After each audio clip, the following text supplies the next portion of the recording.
Is it all. આજે આપણી માટે એ શું બનાવવાના છે એ આપણે પૂછી લઈએ અને એની પહેલા એમનું સ્વાગત કરીએ.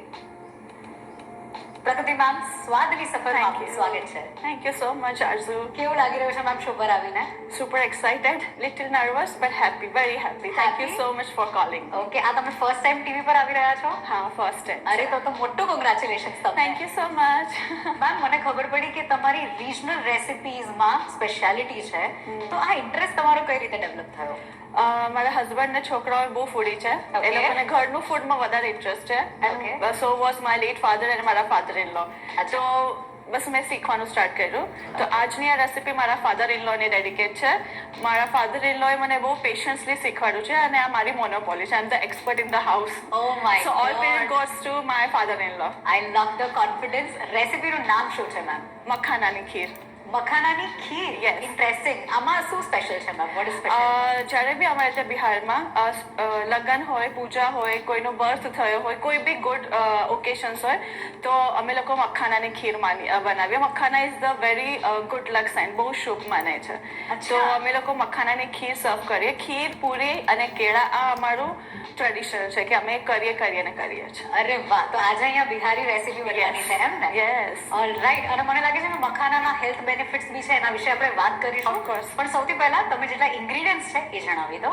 Milk, dry roast makhana, dry roast dry fruits, mix dry fruits, dry roast makhana અને અર્ધ કચરો પાવડર કર્યો છે, શુગર, ઇલાયચી અને કેસર. લવલી. તો ઇન્ગ્રેડિયન્ટ્સ આપણા બધા રેડી છે. આ રેસિપીને બનતા લગભગ કેટલો સમય થશે? Almost 30 minutes. 30 મિનિટ્સ. ઓકે, તો શરૂઆત કરીએ મેમ. Yes, come on. Thank you. So આપણો ફર્સ્ટ સ્ટેપ છે કે આપણે પહેલા દૂધને બોઇલ કરવાનું છે. ઓકે. તમે આ દૂધને ઓલરેડી ગરમ કરીને હા, રાખ્યા છો? એકવાર આને બોઇલ કરવું પડે છે. ડાયરેક્ટ તમે આમાં શુગર કે કંઈ નાખી નહીં શકો ને તો પ્રોબ્લેમ થશે. એક બોઇલ આવી જાય પછી એને શુગર નાખવાનું. અચ્છા. અને શુગર નાખ્યા પછી શુગર મેલ્ટ થાય ત્યારે આપણે ડ્રાય ફ્રૂટ્સ અને પછી મખાના અને પછી એને સ્લો ગેસ પર બોઇલ થવા દેવું પડે. એટલે એને જેટલું થીક થશે ને એટલું જ ટેસ્ટી લાગશે. બરાબર. ઓકે, એટલે તમે ઓલરેડી એકવાર બોઇલ કરીને હા, રાખ્યું. એકવાર બોઇલ કરી નાખ્યું છે. બરાબર. અને આમાં આપણે શુગર લઈ રહ્યા છે મેમ. શુગર સિવાય કોઈ સબસ્ટિટ્યુટ લઈ શકાય? આનો જે ટેસ્ટ આવે ને એ શુગરથી જ આવે. બરાબર. આજકાલ સબસ્ટિટ્યુટનો જમાનો છે પણ ઓથેન્ટિક રેસિપીઝમાં દેર ઇઝ નો સબસ્ટિટ્યુટ. હા, શુગર તમારા ટેસ્ટ પ્રમાણે ઓછી કરી શકો. ઇટ્સ અપ ટુ યુ કે તમને કેટલું સ્વીટ ભાવે છે અને તમને કેટલું નથી ભાવતું. તો શુગરનું કોઈ પરફેક્ટ ઓલું નથી પણ તમારા ટેસ્ટ પ્રમાણે છે. બરાબર. સો બટ આમાં શુગર સિવાય કંઈ નહીં જાય. ડન. તો જ્યાં સુધી મેમ બોઇલ આવે છે ત્યાં સુધી હું તમને અમુક પ્રશ્નો પૂછી લઉં. Of course. કારણ કે તમારી સ્પેશિયાલિટી રિજનલ રેસિપીઝમાં છે. આપણે એક બિહારી રેસિપી અત્યારે બનાવી રહ્યા છે. બીજી કઈ રેસિપીઝ તમે કરો છો મેમ? બિહારી રેસિપીઝ બહુ બધી છે. આલુ ભુજિયા, લીટી ચોખા, ચના દાળના અને ચોખાના ફરા, અચ્છા. સ્ટફ દાલ પૂરી. એટલે ઇટ્સ લાઈક ગુજરાતીમાં જેમ બધા કે ને થેપલા અને એથી જ ઓળખાય એવી રીતે બિહારીની છે કે લીટી ચોખા એવું નથી. એનાથી આગળ બહુ બધું છે. જેટલું જશો એટલું. અને આ બધી રેસિપીઝ ઘરગુતરી છે. લાઈક બહાર હજી એને એટલી બધી જગ્યા નથી મળી. અચ્છા. સો આલુ ભુજિયા અને કઢી ભળી એ બધું ઘરનું છે. Like very simple and basic ingredients પણ વેરી ટેસ્ટી, સ્પેશિયલી વિન્ટર્સ માટે. સો મખાનાની ખીર ઇઝ લાઈક તમે સમરમાં ઠંડી બનાવીને ફ્રીઝમાં મૂકી દો તો રબડી જેવો ટેસ્ટ આવે. અને વિન્ટર્સમાં તમે જેટલી ગરમ લ્યો ને ઇટ્સ વેરી હેલ્ધી. બહુ જ તમને એક બોલ ઇઝ સફિશિયન્ટ તમારામાં. સો હવે એક બોઇલ આવી ગયો છે, આપણે શુગર એડ કરીએ.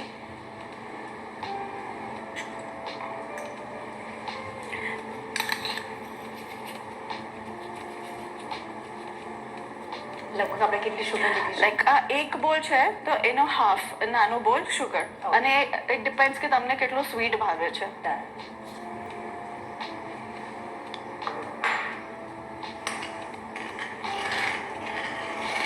અને આને થોડું સ્ટર કરતા રહેવાનું. બીકોઝ કદાચ કોઈ એકવાર દૂધ નીચે ચોટી જાય કાં તો ઉબળો આવી જાય ને તો પ્રોબ્લેમ થાય. થોડું સ્ટર કરવાથી શુગર જલ્દી મેલ્ટ બી થઈ જશે. ઓકે, મીડિયમ ગેસ પર.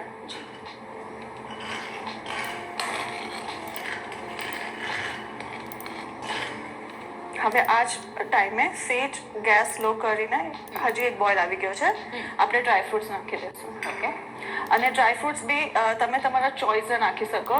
મોસ્ટલી આમાં કાજુનો ટેસ્ટ બહુ ફાઇન આવે છે, કાજુ અને ઉપરથી કિશમિશ. પણ મેં અત્યારે આમાં અખરોટ, બદામ અને પિસ્તા ડ્રાય રોસ્ટ કરીને અધકચરા વાટી દીધા છે. સેજ આવા બાઇટ્સ મોઢામાં આવે ને તો બહુ ટેસ્ટી લાગે છે.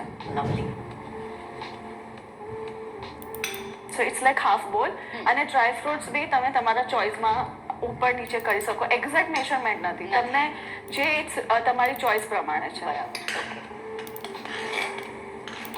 અને ધીરે ધીરે દૂધની જે કન્સિસ્ટન્સી છે એ બી થીક થતી જશે. એ ઠીક થતી જશે ધીરે ધીરે. પણ મેક શ્યોર કરો કે જ્યારે તમે આ બધું નાખો ત્યારે એમાં ગાંઠા ન પડવા જોઈએ, નહીં તો આને પછી સ્ટર કરી કરીને એને છૂટા પાડવા પડશે. એટલે ડ્રાયફ્રૂટ્સ આમાં નાખ્યા પછી હજી એક બોઇલ આવે, થોડું ડ્રાયફ્રૂટ સ્પ્રેડ થાય પછી મખાના નાખવાનું. બરાબર. ઉતાવળ નથી કરવાની. ના, આ બહુ જ પેશન્સથી કામ કરવાનું છે. અને આને સ્ટર જેટલું તમે સ્લો ગેસ પર આને છોડી દેવાનું, 5 મિનિટ પછી સ્ટર કરવાનું, પછી છોડી દેવાનું, તો આની જે થિકનેસ છે રબડી જેવી થશે. અને જેમ ઠંડી ઠંડી થતી જશે ને એમ જાડી જાડી થશે. સો જ્યારે તમે એક એક બાઇટ લેશો ને તમને મખાના અને ડ્રાયફ્રૂટનો એટલો સરસ આમ ટેસ્ટ આવશે, ક્રંચ આવશે. જી જી. સો આ તમે લાઈક નાના છોકરાઓ જેને આપણે ખાવાનું સ્ટાર્ટ કરતા હોય ને એમને બી માપી શકો, બધાને. ઇવન આપણા દાદીને બી બધાને. શુગર ક્વોન્ટિટી ઓછી કરી રાખો, so this is very healthy. આખી ફેમિલી ખાઈ શકે. યા બસ હવે આમાં એક બોઇલ આવી ગયો છે અને ડ્રાયફ્રૂટ્સ બી બધા સરખા મિક્સ થઈ ગયા છે. નાવ વી વિલ એડ મખાના. આ મખાના છે અને મેં ડ્રાય રોસ્ટ કરી નાખ્યા છે. સેજ ક્રન્ચી થઈ જાય ને થોડા ઠંડા કરીને એને મિક્સરમાં અધકચરા વાટી લેવાના. ઓકે. અને મખાના ઇઝ લાઈક 1 બોલ. હાફ લીટર દૂધ છે તો 1 બોલ મખાના. મખાનાની ક્વોન્ટિટી થોડીક વધારે, તો જ આમાં એક્ઝેક્ટ ખીરનો ટેસ્ટ, અનોખી ટેસ્ટ આવશે. બરાબર. એટલે માપનું થોડું ધ્યાન રાખો. હા, બસ મખાનામાં. બાકી શુગર અને ડ્રાયફ્રૂટ્સ તમારા ઈચ્છા અનુસાર. બસ. અને મખાના નાખ્યા પછી આને છોડવાનું નથી, આને બસ સ્ટર કરતા જ રહેવાનું.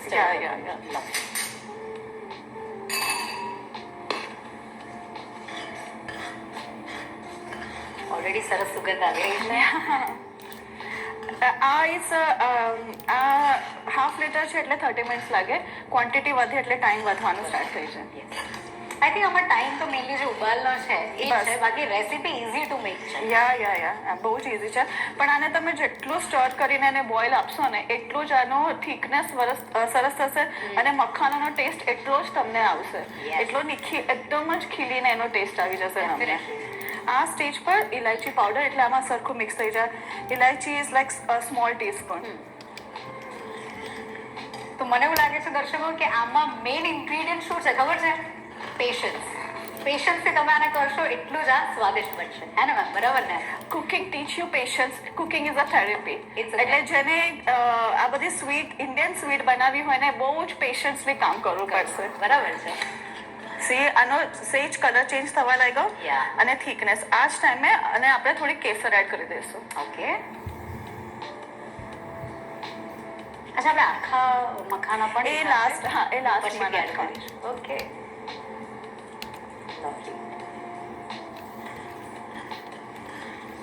આનાથી સેજ યેલોઇશ કલર આવે ને એટલે આ બહુ જ બ્યુટીફુલ લાગે છે.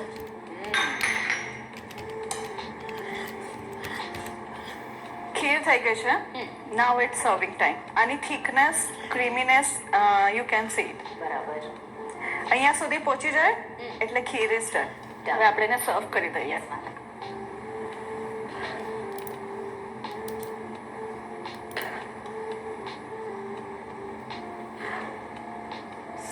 સુગંધ થઈ ગયો છે, એકદમ સરસ સ્મેલ આવી રહી છે.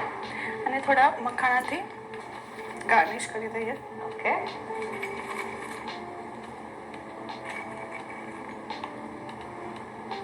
થોડું કેસર જસ્ટ ફોર ઓરેન્જીશ કલર ને લુક માટે.